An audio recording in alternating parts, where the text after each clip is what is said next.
क्या मामला? मामला ये है कि 2021-22 के माइनॉरिटी छात्रवृत्ति के विषय में हम लोग के विद्यालय में जो भी बच्चे सही थे उनको हमने फॉरवर्ड किया हुआ था, जिसमें हमारे यहाँ मैं श्री राम सुभाष चौधरी इंटर कॉलेज चैसार बस्ती का प्रधानाचार्य दिलीप चौधरी हूँ। हमारे यहाँ कुल 29 बालक बालिकाएं माइनॉरिटी के थे जिनको हमने अपने आईडी से फॉरवर्ड किया हुआ था। उसके बाद पता चला उसमें 21 बच्चे और जुड़ गए हैं। ये जुड़ने का काम केवल विद्यालय के प्रधानाचार्य या नोडल के द्वारा किया जा सकता है या डीआईएस ऑफिस के बाबू शोएब अंसारी के द्वारा किया जा सकता है, क्योंकि डीआईएस की आईडी होती है केवल वही संचालित करते हैं।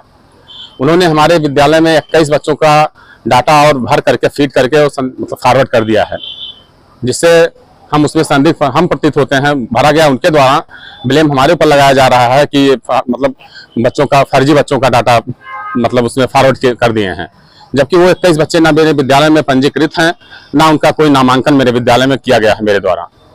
और नामावली भी प्रस्तुत करवा देंगे आपको कि उसमें जो 21 बच्चे फर्जी भरे गए हैं उनका कहीं भी कोई नाम नहीं है कि उनका कोई रजिस्ट्रेशन मेरे यहाँ विद्यालय में किया गया है। मेरे विद्यालय में केवल वही 29 बच्चों का रजिस्ट्रेशन माइनॉरिटी का किया गया है कि जो माइनॉरिटी के स्टूडेंट्स हमारे द्वारा फॉरवर्ड किए गए हैं छात्रवृत्ति के योजना में। राज बहादुर। क्या मामले को लेकर हम लोग पीड़ित हैं आज इस मामले को लेकर के कि 2021-22 में एक स्कॉलरशिप घोटाला हुआ। अब अभी तो हम लोगों को 19 तारीख के जो एफआईआर में दिखाई और सुनाई दिया है उसके तहत हम लोग बात कर रहे हैं। जैसे हमारे यहाँ कोई माइनॉरिटी का बच्चा स्कॉलरशिप का नहीं फॉर्म भरा हुआ है, फिर भी मेरे विद्यालय से 28 माइनॉरिटी के बच्चे फॉरवर्ड हैं।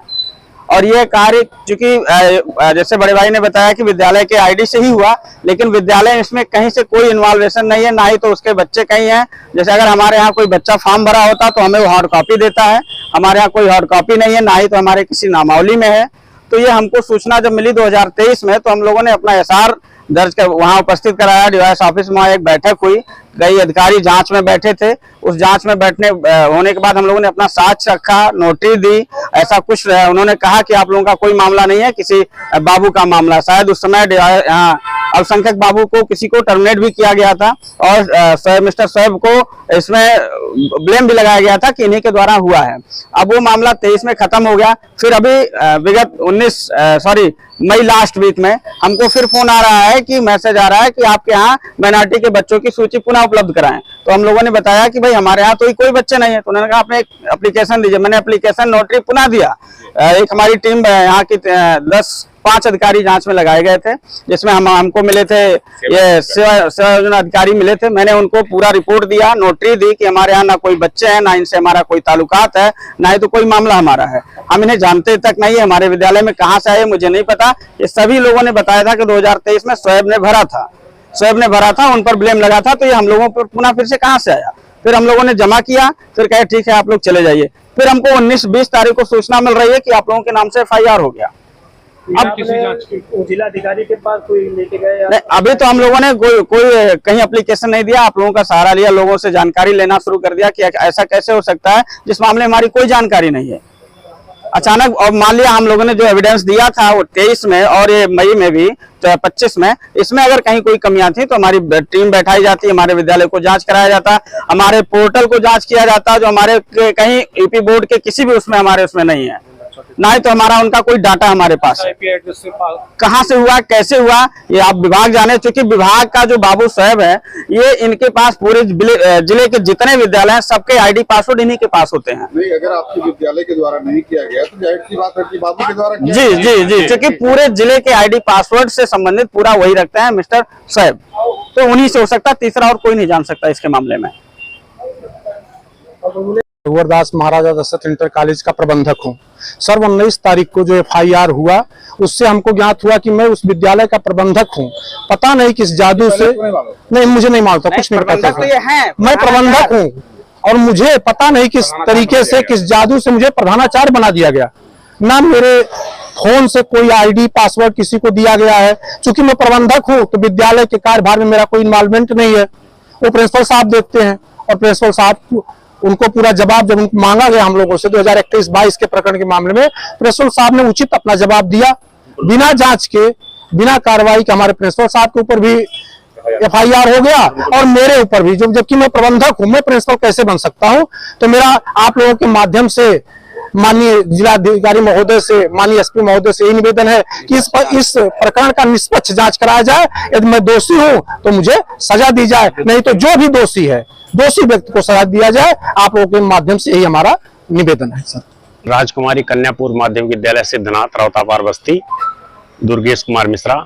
मेरे यहाँ माइनॉरिटी में दिखाया जा रहा है 9 बच्चे हैं। अब आज तक मैं जान ही नहीं रहा हूँ कि मेरे यहाँ माइनॉरिटी में बच्चे हैं। अभी तक मैं 19 तारीख को पता चला कि हमारे यहाँ माइनॉरिटी के नाते मुकदमा दायर हो गया है। मैं आज तक ये नहीं जान रहा था कि मेरे यहाँ माइनॉरिटी के बच्चे पढ़ते हैं। सबसे सवाल तो ये है, ना तो मेरे कभी रिकॉर्ड में है, ना तो मेरे उसमें ID पासवर्ड में। केवल यहाँ से बेसिक शिक्षा विभाग से कभी OTP मांगा जाता है, कभी अल्पसंख्यक विभाग से OTP मांगा जाता है, तो दे दिया जाता है। भाई उन्हीं के आदेशानुसार सब काम करना है बार बार। ऐसे अनुरोध पे हम लोगों के खिलाफ मुकदमा दायर कर दिए हैं और कुछ नहीं रहे। केवल मेरा विचार ये है, मेरा अपना विचार है कि बच्चों के खाते से खंगाला जाए कि उसके खाते से ट्रांसफर कौन लोग किए हैं, ये स्पष्ट हो जाएगा कि कितने लोग इसमें इन्वॉल्व हैं। बच्चों की इंक्वायरी की जाए कि इसमें बच्चे जहां खाता है, अभी तो खाता उनके पास डाटा होगा ही, बैंक में डाटा होगा, बैंक से डाटा निकाल करके पुनः निष्पक्ष जांच किया जाए। मेरा कहना यही है आप लोगों के मीडिया के माध्यम से। कॉलेज है इंटर कॉलेज सल्टवा गोपालपुर बस्ती का प्रिंसिपल हूँ। हम लोगों को पता चला अचानक 19 मई को कि हम लोगों के संज्ञान में आया कि हम लोगों के खिलाफ FIR दर्ज कर दिया गया है।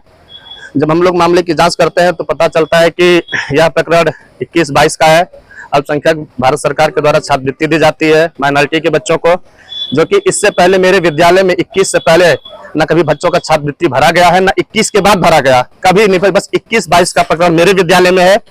और हम लोग जब विभागीय जांच के लिए मांगा गया तो पूरी सूची प्रदान किए, नामावली प्रदान किए, बोर्ड की नामावली को प्रस्तुत कराए, एफिडेविट दिए कि हमारे यहाँ इस प्रकार के कोई बच्चे नहीं है, ना इनका कोई डाटा हमारे विभाग में है। और जब हम लोग यहाँ मांग किए कि हम लोग की जांच कराई जाए तो उसका कोई कार्रवाई नहीं हुआ, ना ऊपर से कोई आदेश आया कि चलिए हम आके विद्यालय में जांच कराते हैं। फिर हम लोग अपने संगठन के माध्यम से जुड़े कि चलिए हम लोग भी कुछ आगे बढ़ते हैं। और जो बच्चे छात्रवृत्ति में दिखाए गए हैं उनका कहीं नाम नहीं है, कहीं पता नहीं है। सारा पैसा किसी एक बैंक के अकाउंट में गया है। शोएब अंसारी जी वहाँ के विभाग के बाबू थे, स्टोनो थे डियास के, सारी ID पासवर्ड उन्हीं के पास होती थी। और जब भी कोई चीज, और वो खुद शोएब जी 3-4 विद्यालयों में HOI और INO बन के बैठे हुए हैं। उनके कुछ मित्र भी बन के बैठे हुए हैं। हम लोगों को इस चीज में फंसाया जा रहा है विभाग के द्वारा भी। और यहाँ पर अल्पसंख्यक विभाग के एक बाबू थे जिन्हें पिछले साल टर्मिनेट भी कर दिया गया। अगर ऐसा कोई मामला होता तो हम लोग खुद आप संज्ञान में लाते, लेकिन ऐसा कोई प्रकरण में फंसाया जा रहा है। हम लोग अपना बचाव के लिए आगे आ रहे हैं। कोई शिकायत आपने दर्ज कराई? हमने दर्ज करा, अभी नहीं। तो आगे आपने क्या सोचा है? अब आगे हम लोग कोर्ट जाएंगे, DM साहब के पास जाएंगे, SP साहब के पास जाएंगे, हाई कोर्ट जाएंगे अपने बचाव के लिए, क्योंकि FIR हुआ है तो अपने बचाव के लिए हम लोग जाएंगे। हम मीडिया का सहारा ले रहे हैं, भाई लोगों का सहारा ले रहे हैं, निष्पक्ष जांच हो इसकी। और जो अगर हम लोग दोषी पाए जाते हैं तो हम लोग के ऊपर कार्रवाई की जाए। दोषी जो भी हो, दोषी जो भी है, जो भी दोषी हो हम दोषी हैं जी। ठीक है।